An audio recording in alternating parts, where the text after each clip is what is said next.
Decisions, where's the other mouse? Decisions. Most of us are drawn to choose the more popular option or products as opposed to what we feel is right and what's practical.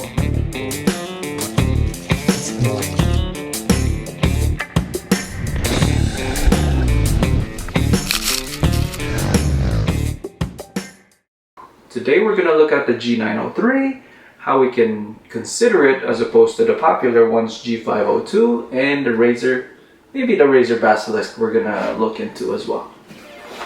Still appointment.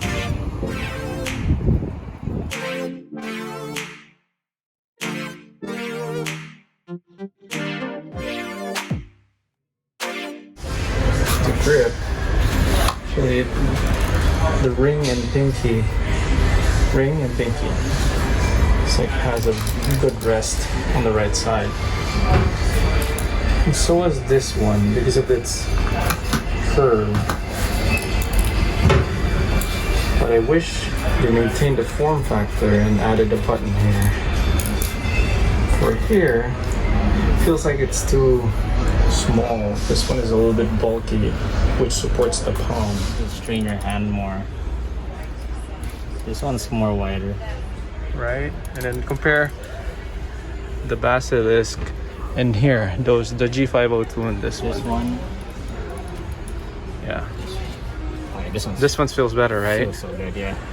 Okay. So rate it 1, 2, 3, right? That's definitely better. Cause I don't know. The palm, I don't know. It's just the grip. Yeah, you want it, because you don't want your thumb to be like I don't know how you explain that when you start. Not the thumb, whatever the this palm. thing right here, yeah, the palm. Right. Over time, if you're usually playing a lot, it's gonna hurt here. So the rating you just seen was for typically a palm. How do you say that? Palm grip. There's 3 common types of how you grip a mouse that I just became aware of recently. This is the palm grip. The palm rests at the back of the mouse. The index finger is the primary button, and the middle finger is on the secondary button. The claw grip, 3 fingers on top. The middle finger is in the wheel. The palm does not touch the back. And the hybrid, similar to palm, but not the back, touching the palm. Last week, I've been searching for a mouse. Actually, 2 weeks ago, I've been casually searching for a mouse, and I found G502. It was discounted for $120 because originally it's around $150, $149.99, and discounted by Best Buy $119.99. Kept waiting, and the price went up. That made me impulse buy and wanted to buy that. It's frustrating. Some of you guys might be feeling that, but basically the moral of the story is buy.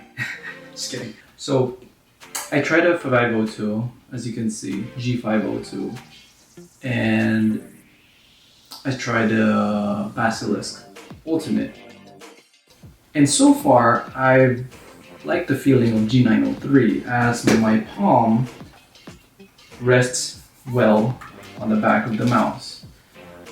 The Basilisk Ultimate does the same thing, but when I tried the G502, I actually purchased it.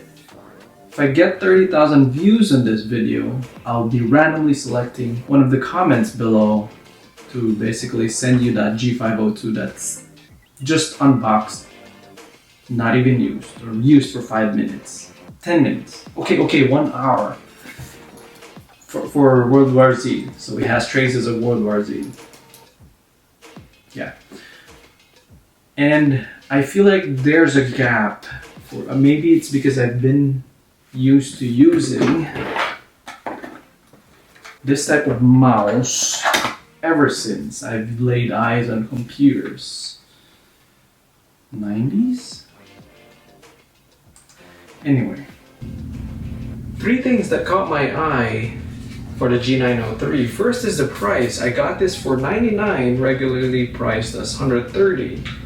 Second is the battery life. The G903 battery life destroys 3 times than the G502 and half more, because 100 for the Basilisk Razer. And the third one is basically the form factor. I would recommend the G903 for folks that haven't had a gaming mouse in the past or are used to the ambidextrous form factor as opposed to the sleek gaming slanted one by the G502, and it's more expensive. If you have any comments, please leave them below.